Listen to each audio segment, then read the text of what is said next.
Bonjour à tous, bonjour à toutes, j'espère que vous allez bien par la grâce du Seigneur. Nous, ça va, le Seigneur nous fait grâce. Bienvenue sur Femmes d'Espoir. Donc aujourd'hui, le Seigneur nous a fait encore une fois de plus cette grâce de pouvoir nous réunir avec la servante de l'Éternel, que j'aime beaucoup, Maman Nanou. Donc Maman Nanou vient du Congo, donc elle est venue pour quelques temps ici à Paris. Donc on a profité de sa grâce pour pouvoir nous encourager. Et c'est vraiment une femme qui aime le Seigneur. Et vraiment, je ne sais pas, mais c'est une femme de la foi. Une femme qui est vraiment, elle s'accroche par la grâce du Seigneur. Et sans plus tarder, nous allons vraiment remettre ces moments entre les mains du Seigneur. Que lui seul soit le centre de toutes choses. Amen. Amen. Prions au nom de Jésus. Alléluia. Merci Adonai. Merci pour ta bonté, merci pour ta fidélité, Seigneur. Nous venons remettre ces moments entre le Saint-Esprit, prend le contrôle de toutes choses. Au nom de Jésus-Christ de Nazareth. Amen. Amen. Amen. Amen. Donc voilà, je disais que j'étais avec ma sœur Nanou, qui a un grand témoignage. Je pense que vraiment ça va nous faire du bien, ça va nous encourager. Dieu, oui. Par la grâce du Seigneur, elle va témoigner. Donc sans plus tarder, je te laisse la parole, Maman Nanou. Merci beaucoup, Maman Sylvie, que Dieu te bénisse pour cette opportunité. Alléluia. Je suis toujours bénie parce que j'avais promis au Seigneur, je partagerai. C'est pour ça que je viens sur ce plateau. Je viens partager ce témoignage avec vous. Je suis servante de Dieu, je suis Maman Nanou, Maman Sylvie l'a déjà présenté. J'aime le Seigneur depuis très jeune. J'ai accepté le Seigneur depuis l'âge de 14 ans. J'ai fait ma marche avec le Seigneur, Dieu m'a fait grâce, je suis mariée, j'ai 2 enfants. J'ai fait aujourd'hui 14 ans de mariage par la grâce. Et dans notre mariage, le Seigneur nous avait bénis avec 4 enfants. Parmi les 4 enfants, j'en ai perdu 2. Wow. Que le Seigneur soit béni pour tout, parce que nous devons le rendre grâce pour tout ce que nous vivons sur terre, surtout lorsque nous marchons avec lui. Pour la petite histoire, j'ai eu des jumeaux, c'était des jumeaux, des garçons. Ils sont nés en 2020 et le Seigneur les a repris en 2022, Maman Sylvie. 2 ans plus tard. Une expérience, mais aujourd'hui qui a fait de moi une femme très forte, une femme de foi.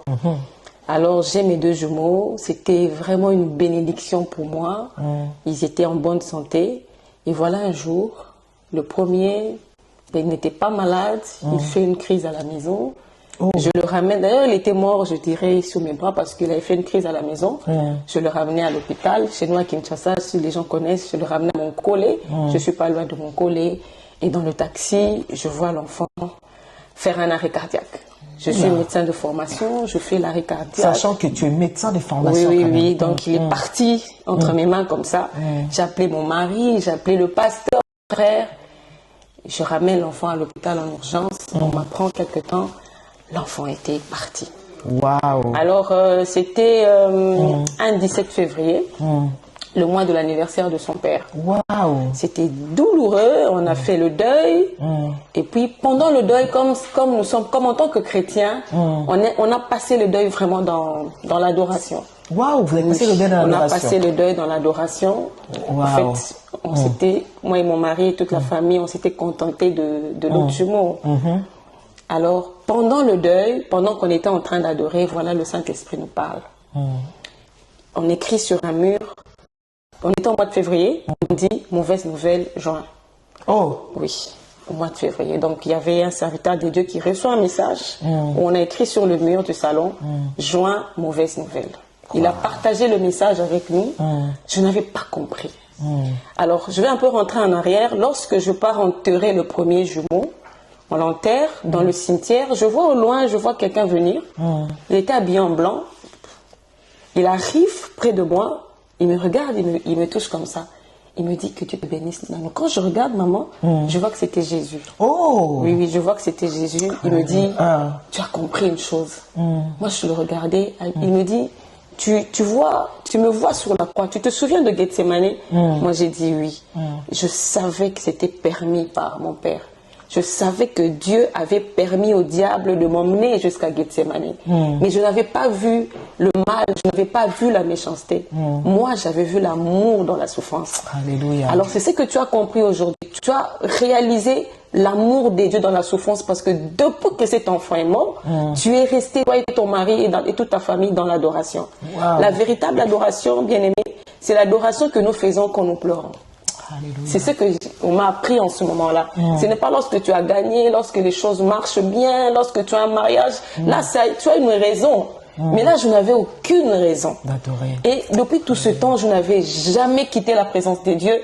Ma vie était dans la présence de Dieu. Moi, je vis dans la prière, en fait. Alléluia. Mais c'est là que le Seigneur permet que je puisse perdre cet enfant. Je ne condamne pas. Je dis, Seigneur, à toi la gloire, mais je pleure. Tu as compris. Tu as véritable adoration, c'est de me dire merci, de me dire gloire, de me dire je suis grand quand tu souffres.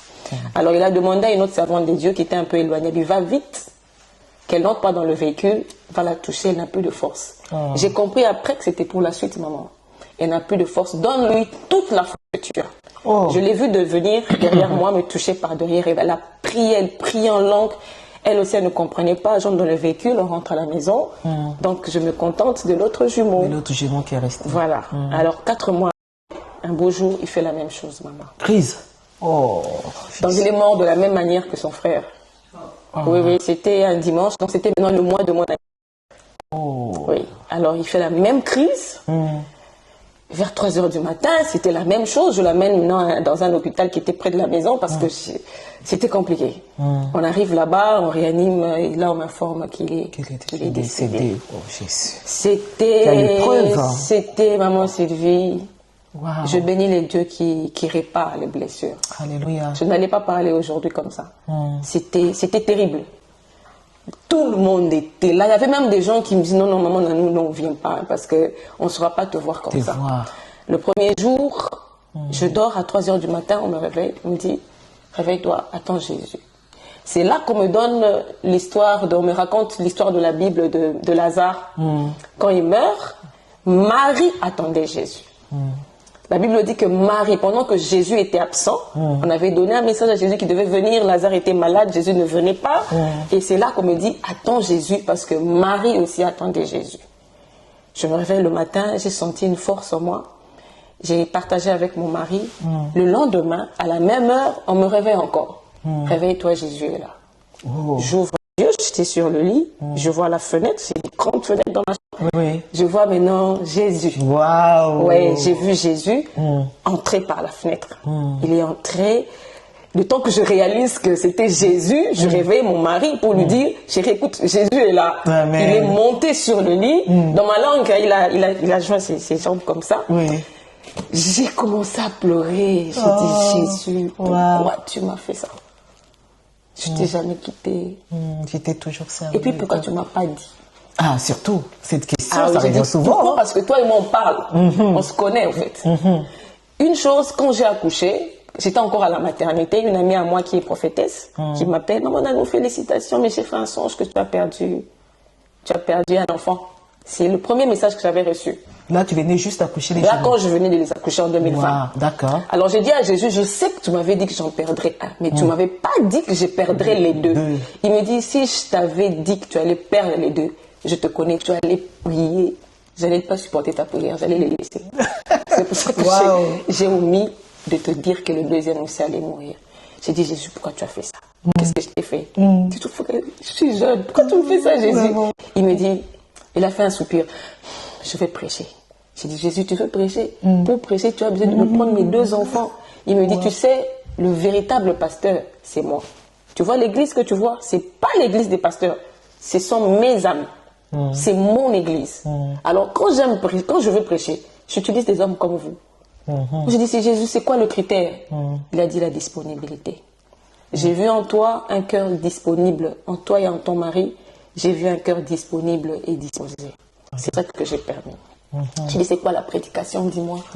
Il me dit, là, on est assis, Jésus, le Seigneur m'a permis de voir, d'écouter. Mon mari écoutait pas, moi j'ai interprété. Et lui, il enregistrait le message, vers 3 heures du matin. Le premier jumeau s'appelait Emouna. Parce que nous, nos enfants, on a l'habitude de leur donner des noms en hébreu. Et Mouna en hébreu, ça veut dire la foi. D'accord. Alors, il me dit, et Mouna, ça veut dire la foi. Tu n'as aucune raison de perdre la foi. Quel que soit ce que tu vis sur terre. Moi, quand je vais revenir, je vais venir chercher la foi. Même toi, enfant, Nanou, je te demanderai de garder la foi. Waouh. Garde ta foi. C'est ce que je Amen. cherche. Le deuxième jumeau s'appelait Aniel Grâce. C'est pour comprendre la grâce que nous, enfants des dieux, d'avoir Jésus. Alléluia. Cette grâce-là que tu vas passer, et je te sauverai par cette même grâce-là. Peu importe la douleur que tu as aujourd'hui, c'est la grâce qui va te sauver. Alléluia. Après, il me dit, bon, je vais partir. Combien de temps on a pris? Je vais te demander une chose. Moi, j'ai dit, Jésus, quoi, tu m'as déjà trop demandé. Qu'est-ce que tu veux? Il me dit, j'aimerais qu'au cimetière, que tu puisses m'adorer, que tu puisses déclarer l'amour que tu as pour moi. Les hommes seront là. Quand je serai au cimetière, parce qu'on n'avait pas encore enterré, encore été à la morgue. Oui. D'accord, ok. Quand tu seras à la morgue, j'aimerais que tu puisses te lever, que tu puisses déclarer tout l'amour que tu as pour moi. Les hommes seront là. Le diable, il a insisté. Le diable sera là, parce que je savais derrière ce gars. Le diable sera là et moi aussi je serai là. Et j'aimerais que tu puisses déclarer à tout ce monde-là que tu m'aimes. Wow. J'ai dit à Jésus, je serai là. J'étais toute maigre, dépressive. Il me dit, le Saint-Esprit. Alléluia. Le Saint-Esprit sera là et te donnera la force. La force. Et voilà, par la grâce de Dieu, Jésus part. Je partage avec mon mari. Arrivé le jour où on va lever le corps, en tout cas, le Saint-Esprit est fidèle. Il m'a donné la force, je me suis levée, il m'avait donné un chant, j'ai chanté. Oui, j'ai proclamé avec force et avec foi. L'amour que j'avais pour Jésus, et j'ai dit qu'il était bon, qu'il était grand, malgré la... Waouh, oh là là là Et là. tout Merci le monde Seigneur. était en train de me regarder. J'imagine. Et j'ai vécu une expérience particulière parce que quand j'ai fait ça, en rentrant, j'ai senti un poids partir. Alors quand je vais m'asseoir, c'est maintenant le Saint-Esprit qui m'explique, qui me dit, tu es médecin. Tu sais quand tu as une plaie, maman, quand tu as une plaie, lorsque la plaie s'infecte, quel que soit, il n'y a pas de cicatrisation. La plaie ne guérit pas. C'est ce qui nous arrive quand nous avons des problèmes. Donc tu as un problème, le problème te crée la plaie. Mais les conséquences que viennent après le problème, qu'est-ce qui va se passer, qu'est-ce que les gens vont dire, comment je vais vivre après, c'est ça l'infection.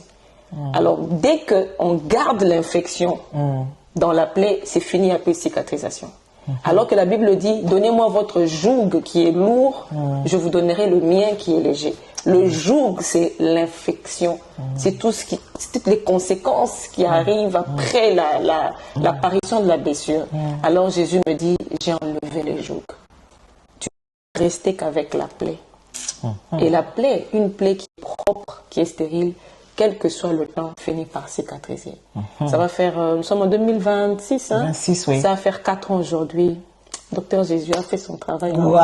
Oui, ma plaie est cicatrisée. Amen. Complètement. Aujourd'hui, maman Nanou, c'est une femme plus forte. Alléluia. Une femme de foi qui se dit, quel que soit ce qu'elle vit sur terre, Jésus reste Dieu dans sa vie.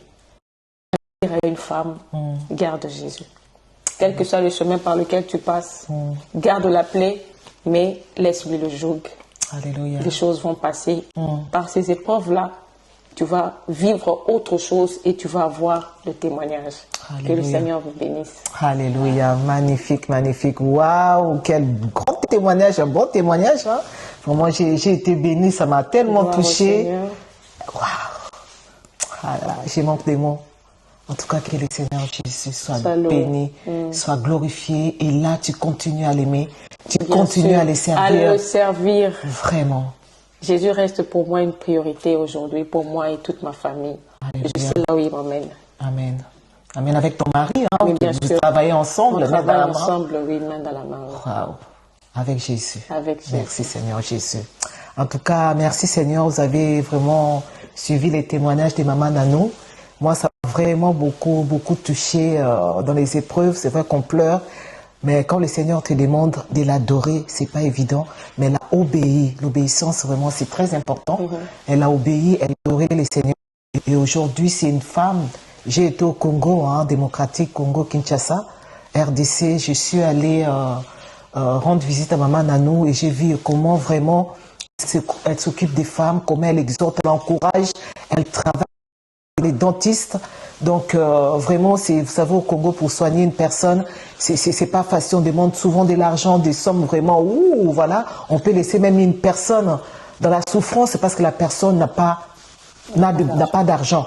Mais là, Maman Nanou, la personne arrive, elle soigne la personne, le peu que la personne a, donc elle donne.